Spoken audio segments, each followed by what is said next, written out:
ఏ క్షేత్రమునందు పడితే ఆ క్షేత్రమునందు ఉత్పాదనము చేసేది కాదు. అది ధర్మబద్ధమై ఉండాలి. కామము ధర్మము చేత ముడిపడితే లభించేటటువంటి అర్థం ఏది ఉన్నదో అది ఉద్ధరణకు హేతు అవుతుంది.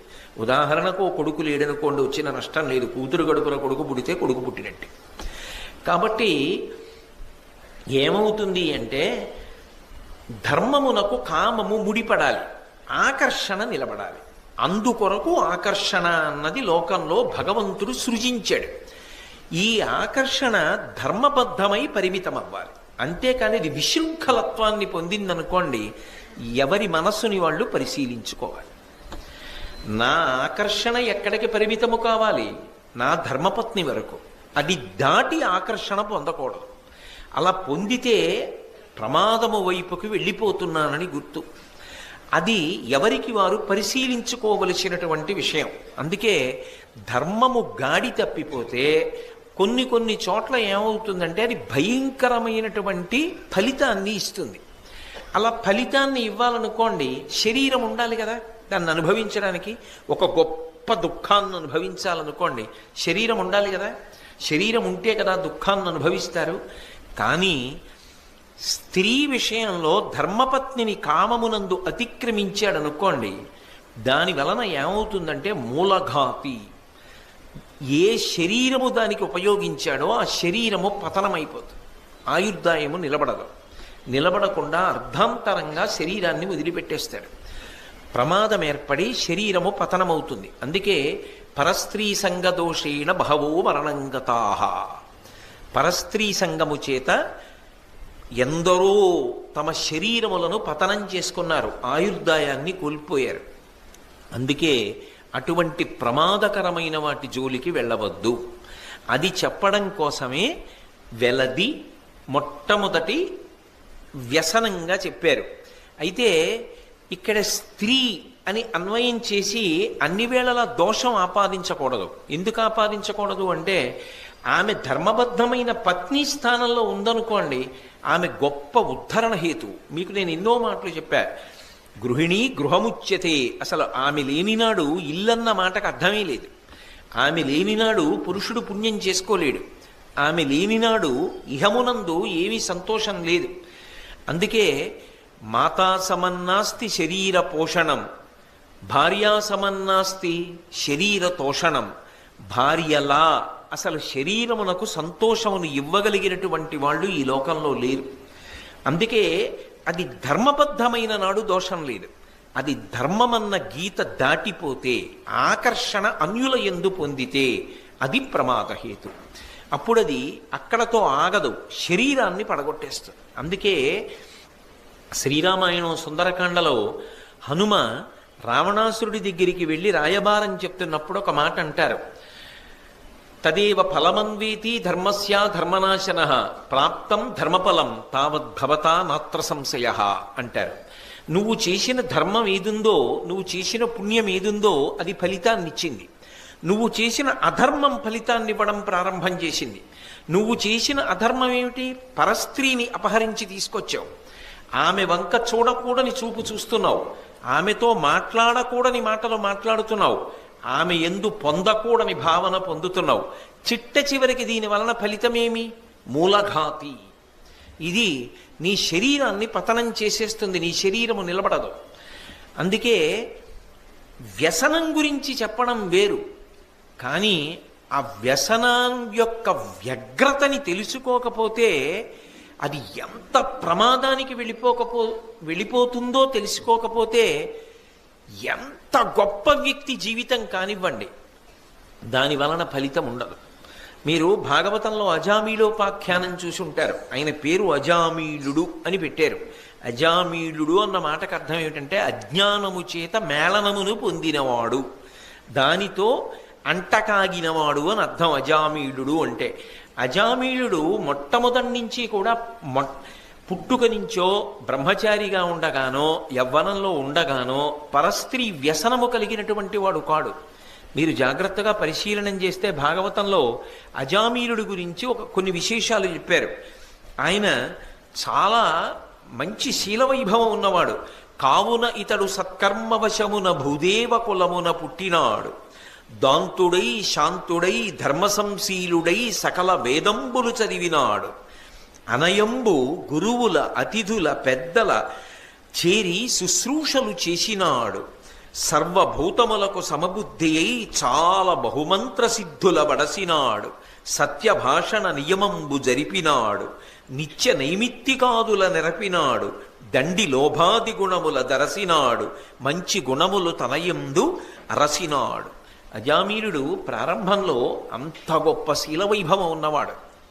ఆయన ఎంతో పుణ్యం చేసినవాడు కాబట్టి వేదాధ్యయనమునకు యోగ్యమైనటువంటి వర్ణమునందు జన్మించాడు.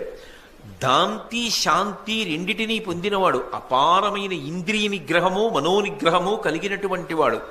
ధర్మమునందు అనురక్తి కలిగినటువంటి వాడు. అన్ని వేదములు చదువుకున్నవాడు. ప్రయత్నపూర్వకంగా గురువుగారి దగ్గరికి పెద్దల దగ్గరికి వెళ్ళి శుశ్రూష చేసేటటువంటి లక్షణము కలిగినటువంటి వాడు.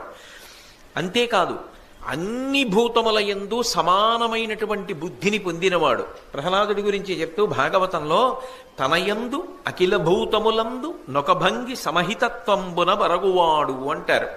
అన్ని భూతముల యందు సమానమైనటువంటి భావన, అన్నిటి యందు దైవమున్నది అన్న భావన పొందినటువంటి వాడు. పైగా అనేకమైనటువంటి మంత్రములను ఉపదేశం పొంది నియతి కాలమునందు వాటిని జపం చేస్తూ ఆయా మంత్రముల యొక్క అధిష్టాన దేవతల దర్శనాన్ని పొంది వాళ్ళ యొక్క అనుగ్రహమునకు పాత్రుడైనటువంటి వాడు. సత్యభాషణ నియమంబు జరిపినాడు. ఎన్నడూ అబద్ధమాడకుండా సత్యమును మాత్రమే మాట్లాడేవాడు. నిత్య నైమిత్తికాదుల నెరపినాడు. ప్రతిరోజు చెయ్యవలసినటువంటి సంధ్యావందనాది కార్యక్రమములను ఏమరపాటు లేకుండా చేసేవాడు. అప్పుడప్పుడు వచ్చేటటువంటి ప్రధానమైన తిథులు కృష్ణాష్టమి, భీష్మాష్టమి, ఇటువంటి తిథులలో ఏవేవి చెయ్యాలని ఋషుల చేత చెప్పబడినదో ఆయా కార్యక్రమములను ఏ వైక్లభ్యం లేకుండా నిర్వహించినటువంటి వాడు. లోభము మొదలైనటువంటి భయంకరమైన గుణములను దాటినటువంటి వాడు.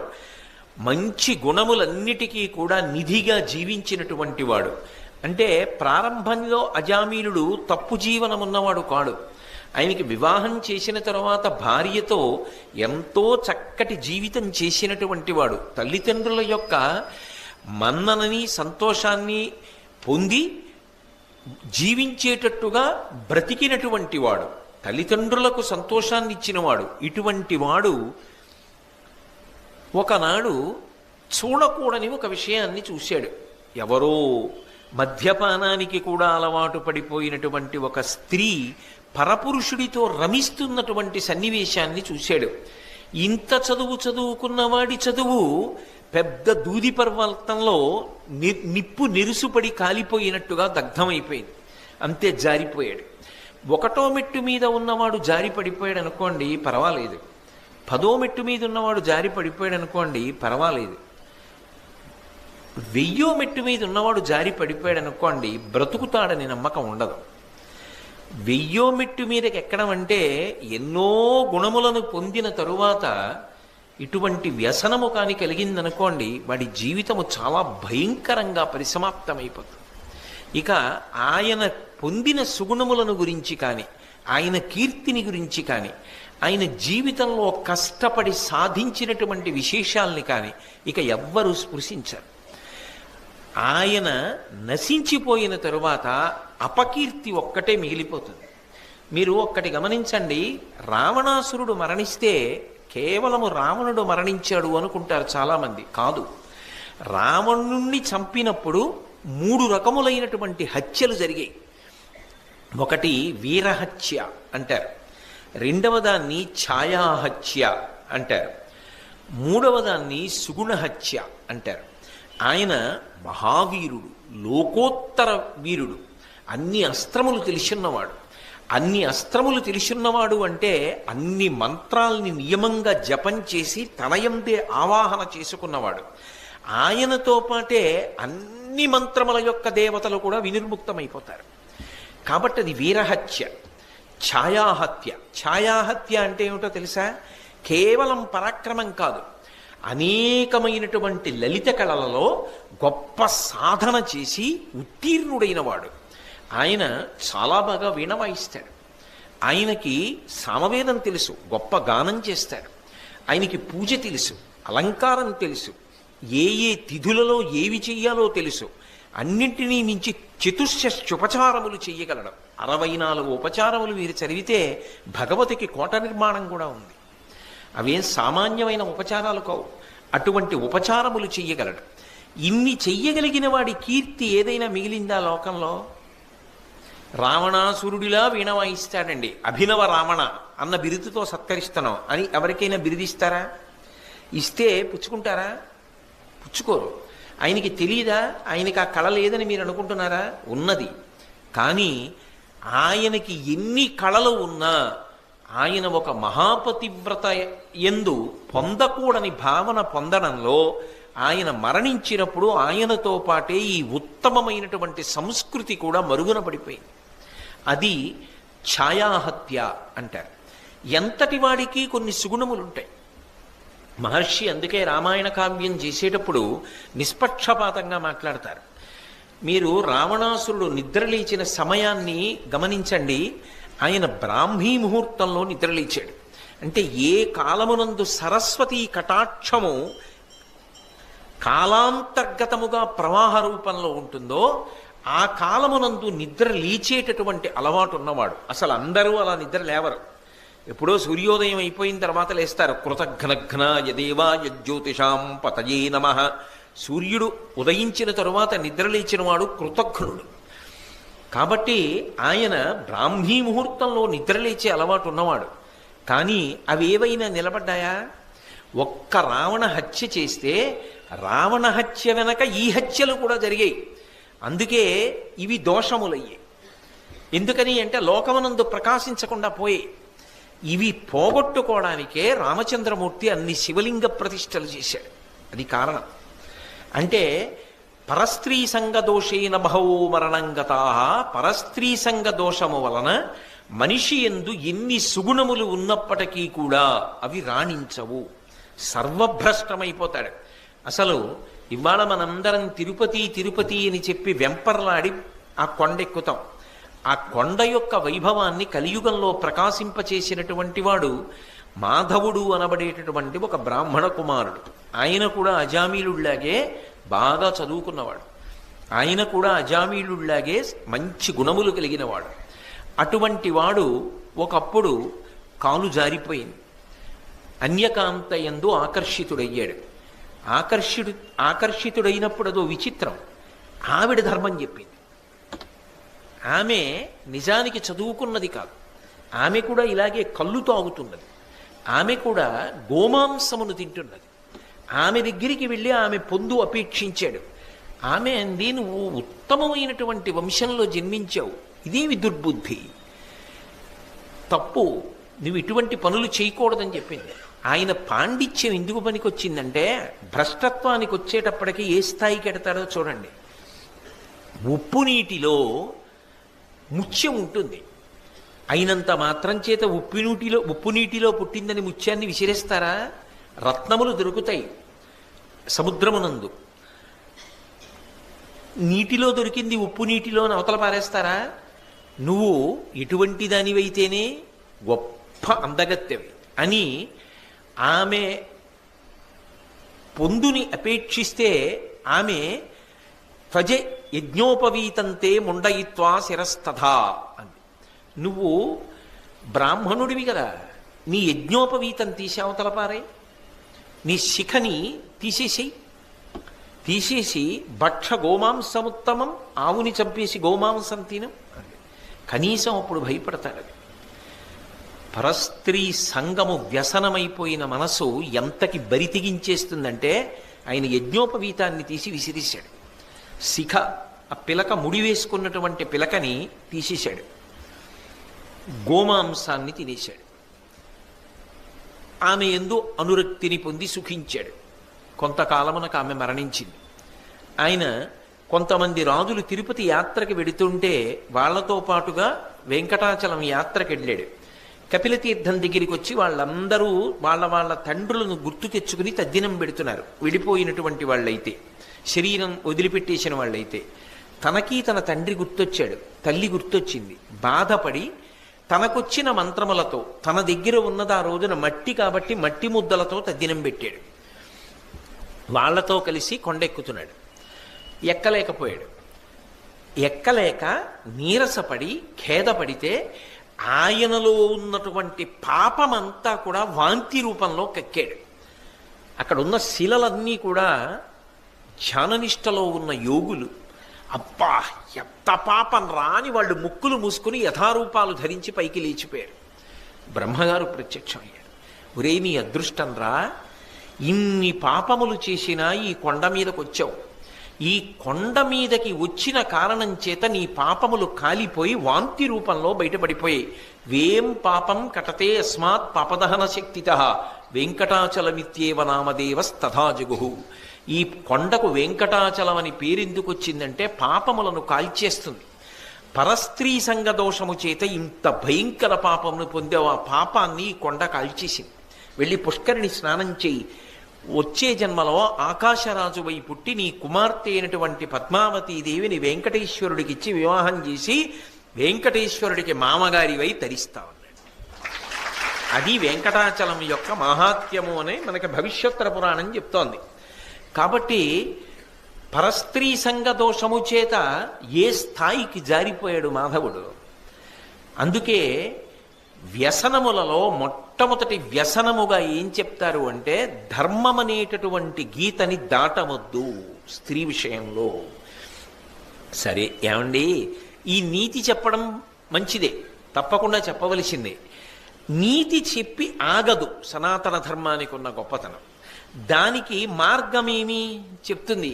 ఏ మార్గము చేత నువ్వు మనస్సుని అలా నియంత్రించగలవు అంటే మాతృవత్ పరదారీషు. పరస్త్రీ వంక చూసినప్పుడు మాతృభావన మనసులో పొందు. నా తల్లి, నన్ను కన్న అమ్మ, నన్ను కన్న అమ్మ వయస్సు ఇలా ఉండదు అని మనసులో బుకాయింపు వచ్చిందా?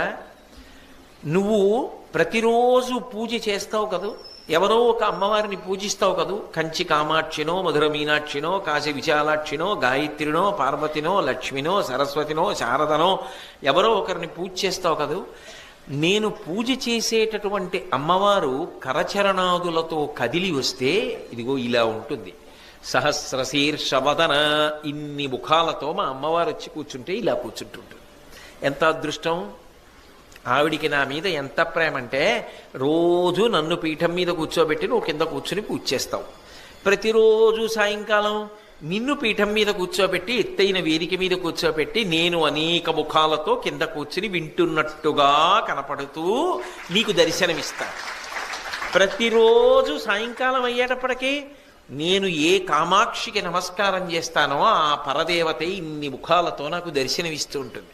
ఎంత అదృష్టవంతుడిని నేను అన్న భావన పొందాను అనుకోండి. అప్రయత్నంగా నేను మాట్లాడేటప్పుడు అమ్మా నిన్న రాలేదే అని అడుగుతాను. అమ్మా అన్న పలకరింపు వచ్చేస్తుంది. ఆ మాతృవత్ పరదారీషు, ఆ మాతృభావన చెయ్యగానే పాదముల వంక చూడడంలో ఉన్న అనురక్తి నీకు ఏ తేజస్సు కనపడి ఆకర్షణకి కారణమైందో అది పరదేవత యొక్క తేజస్సుగా మారుతుంది. మమ తేజోంశ సంభవం అంటాడు గీతాచార్యుడు.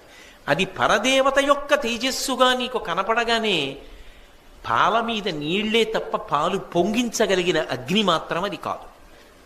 అప్పుడు నువ్వు ధర్మాతిక్రమణం చెయ్యవు, నీ మనసులో వ్యసనం ఏర్పడదు. నువ్వు ధర్మమునకు కట్టుబడిపోయి జీవితాన్ని ఉద్ధరణ పథంలో సాగించగలుగుతావు. అందుకే ఈ వ్యసనమునకు దూరంగా ఉండు. చాలా జాగ్రత్త సుమా. ఆకర్షణ అన్నది పరమేశ్వరుడు ఎందుకు పెట్టాడో ఆలోచించి అక్కడ వరకు మాత్రమే పరిమితం అవడం జీవితంలో నేర్చుకో అని మనకి బోధ చెయ్యడం కోసం విదురుడు మహానుభావుడు కనుక అయ్యో జాతి భ్రష్టము కాకూడదని ధృతరాష్ట్రుణ్ణి అడ్డుపెట్టి ధృతరాష్ట్రుడికి చెప్తున్నట్టుగా దేశకాలములతో సంబంధం లేకుండా సమస్త లోకమునకు కూడా వ్యసనములను గురించి మాట్లాడేటప్పుడు ముందు వెలదిని తీసుకోవడానికి కారణం ఏమిటంటే ఏ వ్యసనము మూలఘాతి అవుతుందో, శరీరాన్నే పడగొట్టేస్తుందో అది ప్రమాదకరము